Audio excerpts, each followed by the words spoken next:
Hello, it's Hebby. It's time for part 6 of making every Wings of Fire character into a plushie. A lot of them, at least. In the last videos, we did the A characters and the B characters, as well as making my own OC to watch over this project. We have lots more plushies to make, like a lot more plushies. Here's an update on the votes for the characters for Wild Rounds. The idea of these guys is to make the top voted for character when I get up to the letters I would otherwise skip or who only have one character in them, or whenever I feel like it. You can vote as many times as you like if you're just the number one sweet face who appears for 3 seconds in Legends Dragon Slayer fan. With that out of the way, we are ready to continue on our dragon journey. Next up for our C-named characters is Coral. Yep, I'm starting with her. I nearly made her the exact same colours as Tsunami, like in the graphic novel, but after looking more at her portrait in the Guide to the Dragon World, she should definitely be darker, I think. Plus it goes with all the shiny things I have planned. Finally, I get to live out my dress-up dragon doll fantasies. Coral is a very large dragon. I have given up on making in-between sizes for the dragon patterns. All the large but not ginormous dragons get the chunky pattern, even if I think they should be marginally shorter than Burn in canon or whatever. There is still a fairly noteworthy exception to my plushie sizing, sort of looming in the middle distance of the future, kind of threateningly. I'm not going to worry about that until that problem is directly on my plate. Instead, I'm going to cut out all of Coral's pattern pieces and... Wait a minute.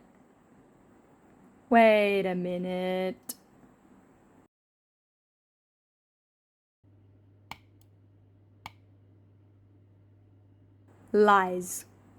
That's it. I'm making her eyes this colour. It's not blue and it's not green. Also, this colour is impossible to capture in the lighting right now. The tag said turquoise when I bought it, but don't let the man tell you what names colours have. It is, of course, bleen. Also, I want you to know that these plushies look like a Breaking Bad style crime scene before they're complete.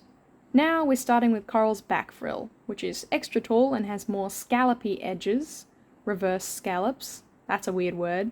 I'm writing down all the weird sea-related words for Coral's 28 unnamed sons, which, looking at that tally slowly creeping upwards, I am becoming nervous I shall have to do something about that.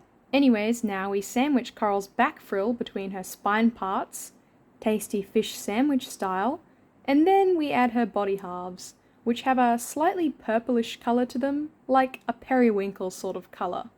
I really like that word and that animal, even though my colour naming ability usually looks like this. And now we attach her chest, which is, a blue colour.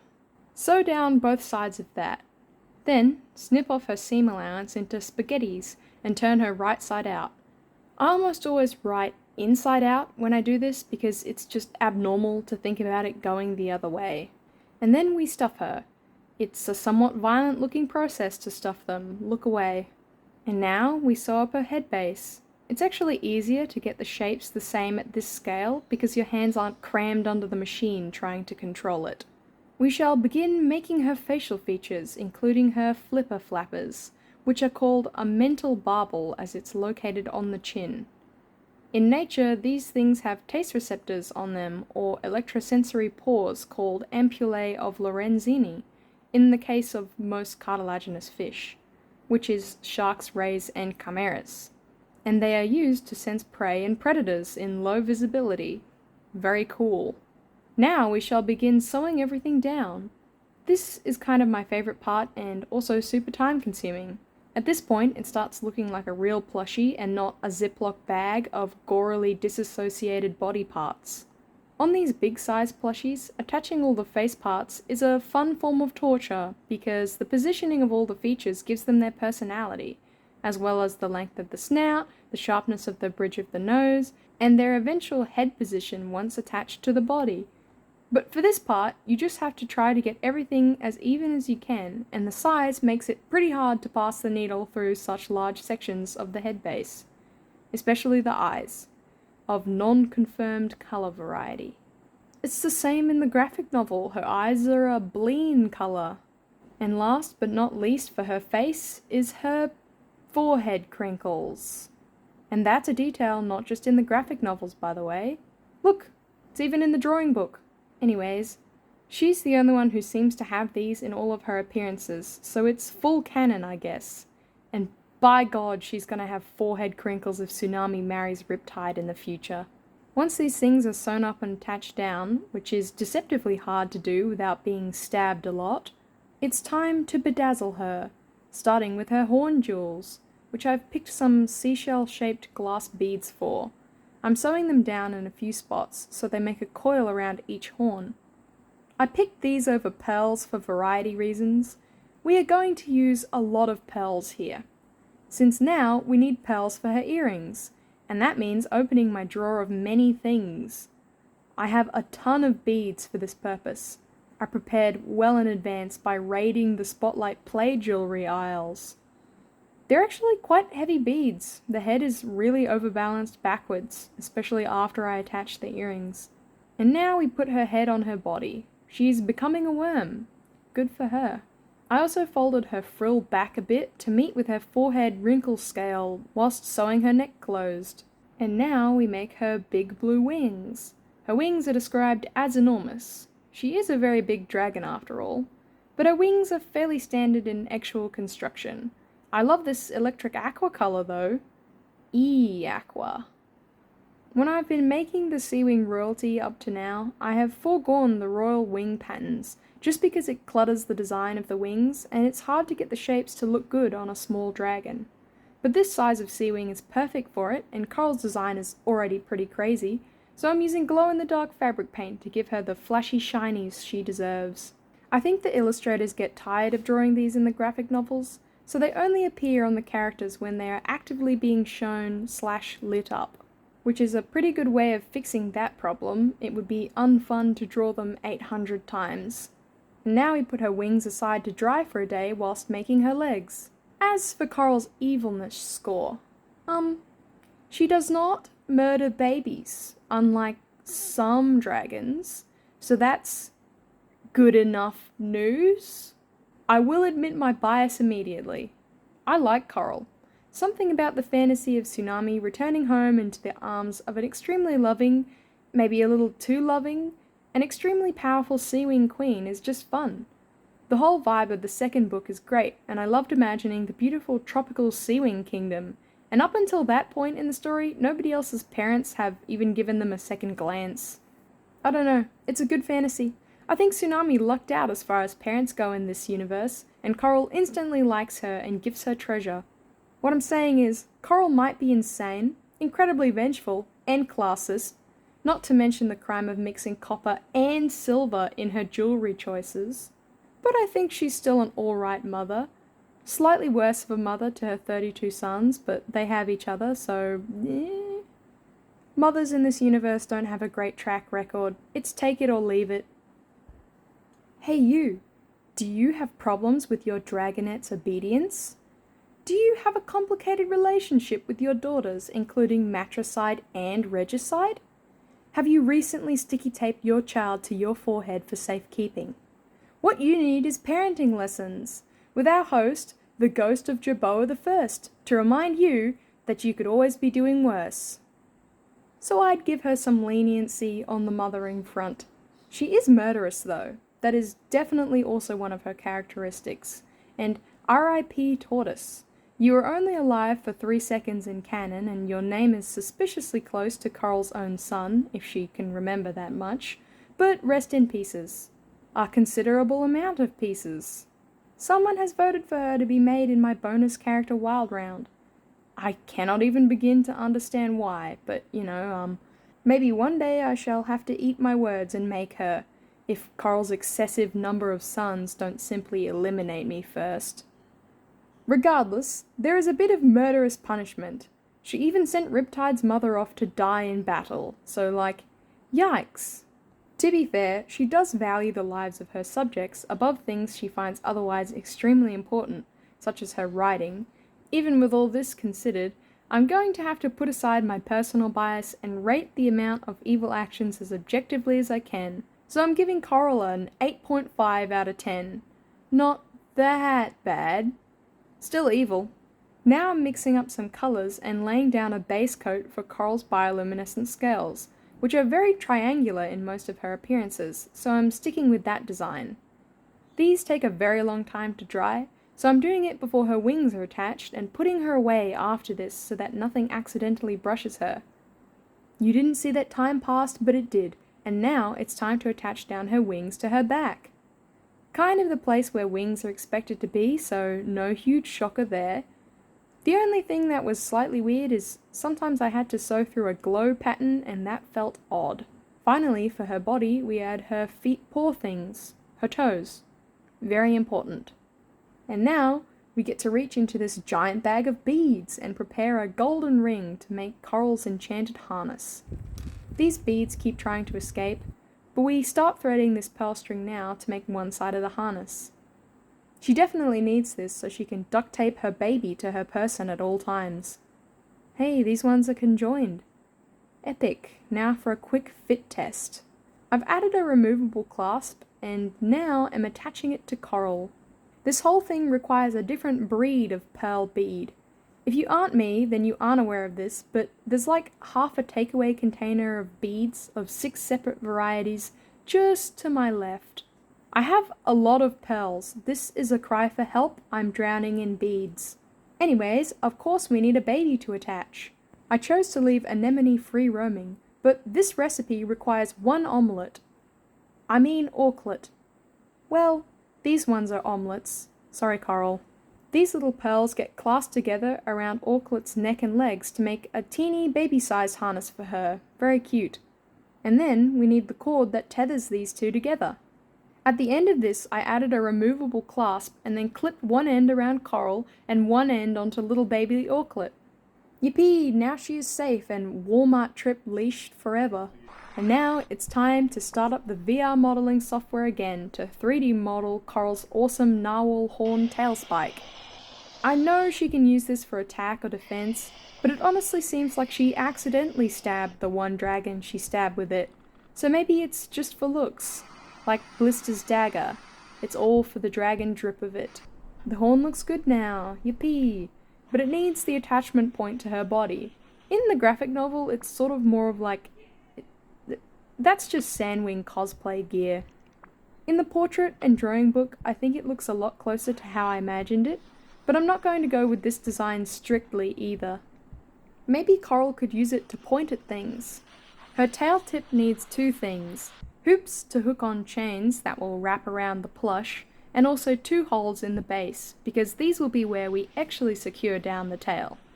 The chains are for looking like they hold on the tail, and our stitches will be the actual structure that anchors it. Also, hopefully with my sizing, it will just fit perfectly. My printer has actually been obeying my command recently and printing as I say, which is kind of shocking. That was explosive. It was. You're in such an inconvenient position. Anyways, after washing it in isopropyl alcohol, I take it outside to cure in UV radiation. Then I take it to a different outside spot to spray coat it with primer. And now we're going to paint it. I got out all of these little baby-sized paints and started going wild and painting darker blue in the crevices. The idea being that going over it with a thin coat of white will leave a subtle shadow. But turns out I went overboard and this matters very little. Oh well, it's an overgrown cetacean tooth, whatever. This is copper acrylic model paint and it's amazing stuff. I'd be able to prove that if I could get it open. Why is it so hard? Okay, awesome. Open and stirring. It looks a little bad right now, but trust me, multiple coats, it'll be fine. And now we finish off the painting by adding some gilded royal details and take it back outside to a third undisclosed secret location in order to varnish coat it. If you can hear extra sounds other than the spray can, that is my guinea pigs requesting attention. Once that's all dry, baby down, I'm testing the fit for Coral's tail. It looks good to me. Now this needs to be sewn down through the whole thingies, the attachment points, or whatever, which was horribly painful because this print is so thick. Like, wow, I'm struggling. But eventually I got it down tight after suffering immensely. And then I added golden wire to the top and a silver chain to the bottom. I think in the portrait her tail spike is tied down with kelp, but that's so... the eel-eating masses would think of that one. And finally, one last string of obnoxiously shiny pearls wrapped around her tail. They connect at one end to her tail tip and are sewn down at the other to complete the loop. And now, she is done. Queen Coral took me a total of 5.5 days, working on her every day very diligently. It's because of all that bling. I knew it would be this way, that's why I wanted to do her first, before our slightly more dull and docile sea characters. Don't worry, Clay, you're still beautiful in your own way. Coral comes with an attached auklet that I prepared earlier, and he was also very cute and squeezable. And she glows in the dark. Of course, she'd need to glow in order to communicate her royal commands. I'm glad she's done.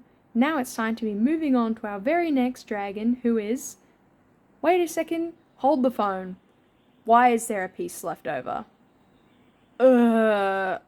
Okay. Just gotta add her chest frill, which slipped my mind apparently. I don't know, not important detail, but she does need it. Alright, now she's done for reals this time. Awesome! Okay, ready to move on to the next dragon immediately. It's Chameleon, in his natural form. And I want to preface this by saying this design caused me to enter a state of honest paralysis due to the stress of picking a green colour scheme. There are so many green characters coming up. Look at all these green pea pods. Whirlpool was here too. Rancid. But I had to organise all my green fabrics to make absolute sure each of my designs weren't too similar to the last. And I didn't think it was fair to give Chameleon the first pick of the green colour schemes without saving the best greens for the most appealing characters. And I'd already given all the worst ones to Whirlpool. You can see how I reached the conclusion to give up and do nothing but stew about it for a while. My solution when I ran into this wall was to change Chameleon's spine to grey. It makes him this sad, miserable looking colour scheme, which works just fine for his character. The main thing that is different with the rain wings is that, of course, they have a coiled tail. This is actually quite hard to get right when you're first going for it. Chameleon isn't able to change his scale colours, so he doesn't get my special plan for the rain wings, which is good, because I haven't tested it yet. But for sewing these yourself, Chameleon is still our first rain wing, and I have some tips and tricks. For instance, when you are cutting out this many spikes, slice each spike until you get to the end, then flip it over and do it in reverse. It's a lot faster this way. Have fun turning them right side out though. There's no way to speed that one up. And now we do the sandwich spine thing. I stab myself under the nail here, which is like the worst place to stab, unless of course you are torturing someone for information, in which case it's like the best place to stab. Someone tell Blister to keep that in mind. This colour scheme, man. Chameleon wasn't meant to be pretty, I guess. Sorry in advance. When sewing the body together, I like to leave a fairly small seam allowance in the tail so I can pin the gussets around it easily in the future. And then, when sewing the chest, I take it very slow once I finish the main body and am very careful to make sure the tail reaches a proper point on both sides. It gets a little harder after you finish one half. It might save you a headache if you're new to sewing. Here is a PSA to clean your sewing machine before it cleans you out of $600. This is like the Dust Bunny Metropolis after just a few projects. Very satisfying to clean. Especially with this tiny brush I keep in this hidden drawer on the front of my sewing machine. When turning plushies inside out, I make sure the tail tip is fully outturned before I pull the rest of the peel out, because otherwise it's pretty hard to reach down the body and poke the tail afterwards. Stuffing is a similar thing that appears simple on the surface but requires its own technique. I always stuff the tail well. I like my plush to be firm, so there's also a matter of personal preference mixed in. And now we are doing his head. Before we commence, however, I am switching my side plushie over to Twilight Sparkle. Chameleon has a deformed snout, and the rain wings have clearly not invented rhinoplasty. If they had, they definitely would have tested on bromeliad. which is great because that means he can be a little wonky and uneven and I don't have to worry deeply about it because Chameleon just looks like that. It's canon. The head is kind of the hardest part of sewing these plushies. If you mess up the head, the whole thing is thrown out just a little when you attempt to add on the facial features, which I am sewing up in the machine right now, including his nose horn, which I don't always include on my Rainwing plushies, even though they canonically have it, because I think it's most prominent and important on Sandwings and Skywings. We also have to make his neck frills. Important part of Rainwing biology, clearly. They actually are my favourite part of Rainwings, and they're fun to add to a plushie. I sew some ribbing over the top of the frills down to the points from the centre, and do the same to the opposite side's frill, ear ruffle thing. Now we put his face all together, sewing up the nose gap and putting his ears on. When we get to the nose spike, I angle it forwards to give him a bit of a weird snout. Later we are going to thread sculpt it more, and then we attach all of his parts, starting with the ear before moving back to the frill. It's pretty important to make sure these are secured down individually. If your needle passes through both the ear and the frill at once, you can create a sort of weird look as they become conjoined together by stitches. The Rainwing horn style I think looks best if they're pretty exaggerated and placed high, because otherwise they become sort of hidden behind the frill. It's good if that's what you want, but does leave them looking slightly more bald, such as in my original design. And then attach his eyes, the colour of which are not mentioned, but apparently he has an anger in them. I don't know where that stands on my list of colour choices, but I picked green. And now, importantly, we pass the needle all the way through the snout multiple times in a process called thread sculpting to make his snout a little misshapen. It's time to sew down his head to his body. The worm phase is truly glorious, but all things must end. It's leg time. Now, Chameleon might be greedy. He might also be a terrible father, a coward, a liar, and have awful taste in adornments in his mudwing form. Did he beat a friendly stranger who he's never met nearly to death? Also true. But was his heart in the right place? No. Chameleon sucks. He's an interesting character in the realm of messed up villain, but not on the same tier as some of the more illustrious villains. Probably more classified as a pain in the cheek meats, or maybe like a mild obstacle and major disappointment to peril. To be frank, what he did with both Pyrite and Ruby, he was ordered to do so by Scarlet, so those messed up things were at least half on her. Like she needs any more crimes added to her list, but oh well. I do acknowledge that Chameleon was at least attempting to be good by hiding the extent of his power, otherwise he would have had to kill for Scarlet or worse. Except to Kinkajou, apparently he doesn't care if she dies and he kills her. I'm not letting up on that point. Also, after sewing down the hind leg on each side, I freehand some scale spots onto my fabric and sewed them down onto the base of his tail. Anyways, he's not very creative with using what is essentially limitless power, which means he performs almost zero helpful actions towards peace during a 20-year World Dragon War, but he also mostly just kisses Scarlet's heels and doesn't manage to do any really evil murdery things for her. Except to Kinkajou. Did I mention enough that he straight up tried to kill her? For that particular crime, unforgivable. 7 out of 10, but I will not forget what you did. Now it's time to make Chameleon's wings. You know, this colour scheme is actually growing on me. Quite a bit. He does look a little like he went mossy from laying on the forest floor, but he's a sad, grouchy dragon, so his rained-on parade colours are perfectly fine for that. After his foot has toes, it's time to move on to the final feature. Chameleon's black leather scroll case, which is made of these apparently premium leather scraps. If premium means extremely tough, then it's true. This was so hard to pass a needle through, it was ridiculous. But I managed to sew it and connect it to a leather band that will go around his neck. Chameleon doesn't have his enchanted scroll pieces anymore, but he still needs something to put in his pouch, so instead I've written down some aspirations for him like he's writing a diary, and then I rolled that up and put it in the case. Now I just have to shove it over his big head. Kind of tricky. And now Chameleon is done. Finally. My fingers hurt from the leather, it's starting to rain, and I also bent my needle in several pins. It nearly had me bested. Thank you to my patrons for making this challenge possible. I really do spend all the money buying material.